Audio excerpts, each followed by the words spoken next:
Las cualidades organizadoras de Stalin se demostraron ante todo durante la guerra, cuando tomó sobre sus hombros el peso de la responsabilidad histórica en el partido, en el Estado y en el ejército.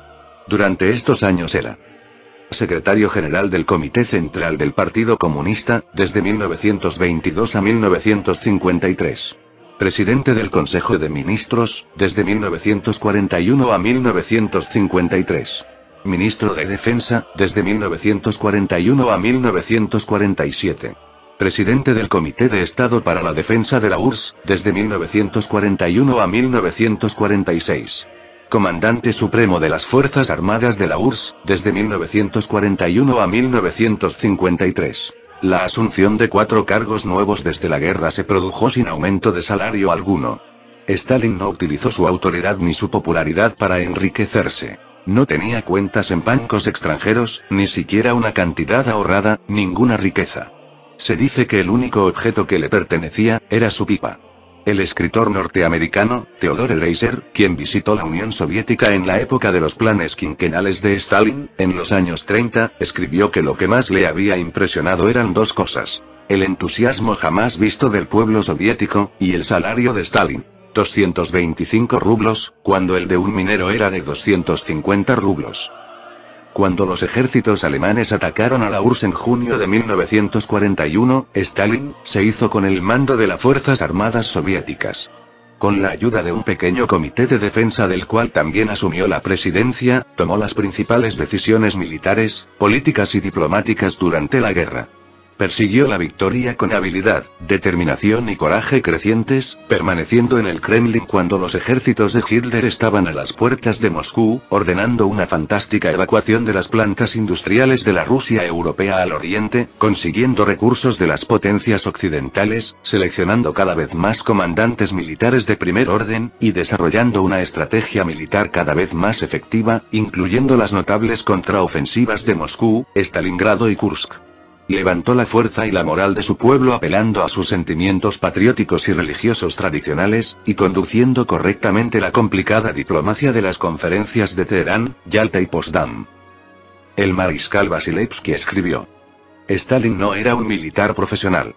¿Estaba justificado entonces que fuese escogido para estar a la cabeza del mando supremo? Sí, sin duda alguna, estaba justificado, y, en este período extremadamente difícil, siguiendo la experiencia de Lenin en la guerra civil, la mejor solución era la concentración de las funciones de dirección del partido, del Estado, de la economía y de las operaciones militares, en manos de una sola persona. Debíamos organizar al país como un campo militar, hacer del frente y de la retaguardia un todo unido, someter todas nuestras fuerzas a la tarea del aniquilamiento de los conquistadores fascistas alemanes. Y, cuando Stalin, como secretario general del PQS, presidente del Consejo de los Comisarios del Pueblo, presidente del Comité de Estado a la Defensa, se hizo comandante en jefe y comisario del pueblo para la defensa, las posibilidades de victoria en la guerra se ampliaron considerablemente. Una unificación así de las funciones de dirección del partido, del Estado y de la dirección militar en la persona de Stalin, no significaba que en los años de guerra decidiera todas las cuestiones por su simple voluntad. A.M. Vasilevsky también escribe: puedo proporcionar documentos que testifican sobre el gran papel del comandante supremo en la dirección de los frentes, que demuestran que estaba a la altura tanto como organizador que como dirigente de las acciones de nuestros ejércitos. El mariscal Vasilevsky también dijo de Stalin: siempre era muy categórico. Exigía una disciplina igual para cada uno de los representantes del mando supremo. Teníamos derecho a desplazarnos según nuestro criterio, pero solo en los límites de los frentes de los cuales debíamos coordinar las acciones. Para ir a otro frente hacía falta una autorización especial del comandante supremo. Considero que la falta de relajación hacia los representantes del mando supremo estaba justificada por los intereses de la dirección operacional de las batallas. El comandante supremo seguía muy atentamente el desarrollo de los acontecimientos en los frentes, reaccionaba con prontitud a todos los cambios ocurridos y llevaba con firmeza la dirección de los ejércitos. Y añadió: quisiera subrayar otra vez, que los ejércitos soviéticos resistieron, retuvieron la presión del enemigo que nos sobrepasaba en potencia y en armamento, gracias al gran papel que jugó la dirección infalible del Comité Central del Partido y del Comité de Estado para la Defensa, con Stalin a su cabeza. El mariscal Zhukov escribe: el comandante supremo, por su organización de todos los suministros necesarios para las operaciones, la constitución de reservas estratégicas, la organización de la producción del material de guerra y, en general, por la creación de todo el contingente necesario para la guerra, se mostró como, diría yo directamente, un gran organizador. Sería injusto no reconocerlo. Y el mariscal Zhukov subraya: sin duda alguna, Stalin era un comandante en jefe meritorio. La concentración del poder en manos de una sola persona no significa la toma de decisiones individual. Es más bien lo contrario. Durante todo el período de la edificación del socialismo y durante los años de guerra, Joseph Stalin como dirigente, consultaba y se apoyaba sobre el colectivo de especialistas en el Comité Central del Partido Comunista, sobre los especialistas cualificados y los ministros del Consejo de Ministros, así como sobre el Estado Mayor del Ejército Soviético, y sobre la experiencia de los comandantes de los frentes durante los años de guerra. Los inquebrantables principios de Stalin concernían a todos, tanto a sus colaboradores, como a su familia. El antiguo ministro de Agricultura, I.A. Benediktov, escribe al respecto: ninguna consideración de amistad o de fidelidad personal hacia Stalin, ni sus relaciones familiares, tenían prioridad. Al contrario, era más exigente y más severo hacia la gente con la cual simpatizaba. Pienso en Molotov, Ayukov, Bonesensky, el constructor de aviones Yakovlev y algunos otros. Los intereses del país, del socialismo, estaban por encima de todo. El hijo adoptivo de Stalin, Artem, decía: Yakov y yo, nos hicimos artilleros, y Vasily, piloto. Los tres, partimos hacia el frente. Desde el primer día, Stalin llamó por teléfono para que fuésemos movilizados inmediatamente. Este fue el único privilegio que hemos conseguido de él como padre, y, hay cartas de Vasily a su padre. En una de ellas le pide que le mande dinero. Se había creado una cantina en su división, y también pretendía que le hicieran un uniforme nuevo. Nuestro padre le dijo: 1. Que yo sepa, el aprovisionamiento del Ejército Rojo es suficiente. 2. Un uniforme particular para el hijo de Stalin en el Ejército Rojo, no está previsto. Así, Vasily no recibió ningún dinero. También está la historia del hijo de Stalin, Yakov. En 1941, Yakov es apresado por los alemanes. Estos últimos intentan en vano utilizarlo contra la URSS. Los alemanes conciben, en 1943, la propuesta de intercambiar a Yakov por el mariscal y jefe de Estado Mayor Paulus. Stalin no hace nada. A la observación de Molotov de que Yakov era, a pesar de todo, su hijo, Stalin contestó: en el frente, todos son mis hijos. Cuando Yakov fue asesinado por los alemanes en 1943, Stalin ahogó su pena hasta el final de la guerra. Como dice Molotov, Stalin no compartía su pena, ni siquiera con sus allegados más cercanos. El único a quien se había abierto, era a su antiguo amigo de Tbilisi, Kafiaradze, a quien había visitado en su casa después de la guerra. En el desayuno, Stalin le dijo en voz baja: han matado a mi hijo, el georgiano, y con un gesto ritual, había mojado pan en el vino y lo había depositado sobre la mesa. Después, no volvió nunca más sobre esta cuestión.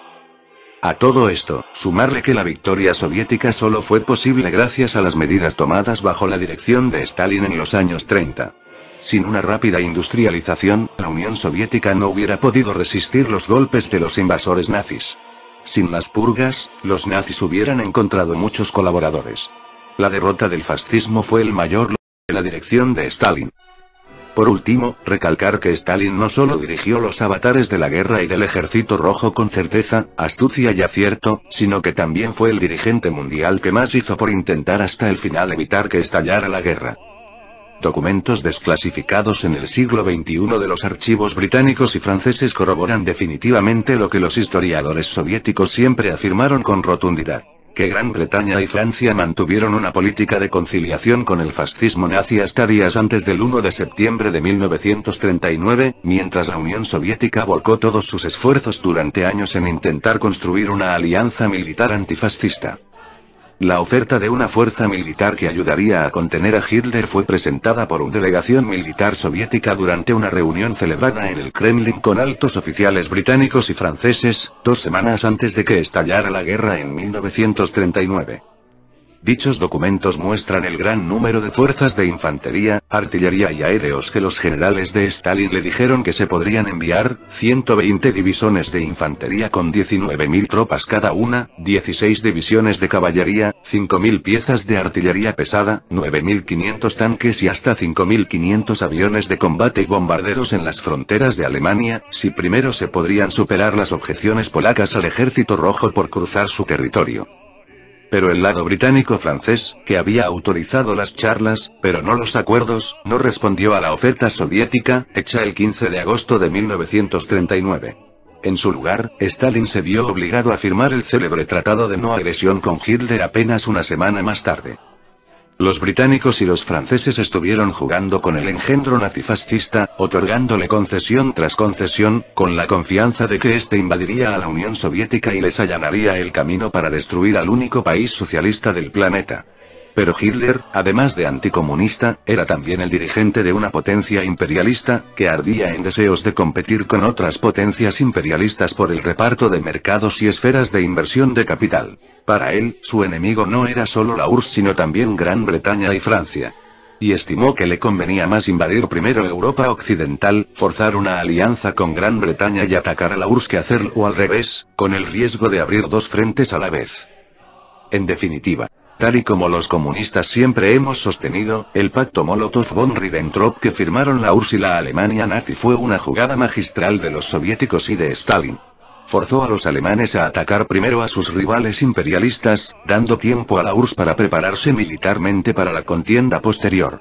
Otro escenario distinto habría llevado a una guerra entre Alemania y la URSS y a un ataque posterior de Gran Bretaña y Francia a ambos países moribundos. Esa era la idea de los británicos y los franceses. Acabar con los rivales imperialistas y con los bolcheviques de una.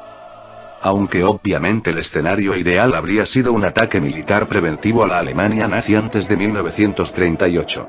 Algo que la URSS ya propuso, llegando incluso a movilizar sus tropas cuando los alemanes reclamaron los Sudetes. Pero fueron las potencias capitalistas democráticas las que vendieron a los checoslovacos en la conferencia de Múnich de 1938. Fueron esas potencias capitalistas las que empujaron a los soviéticos a la calle del pacto con Alemania.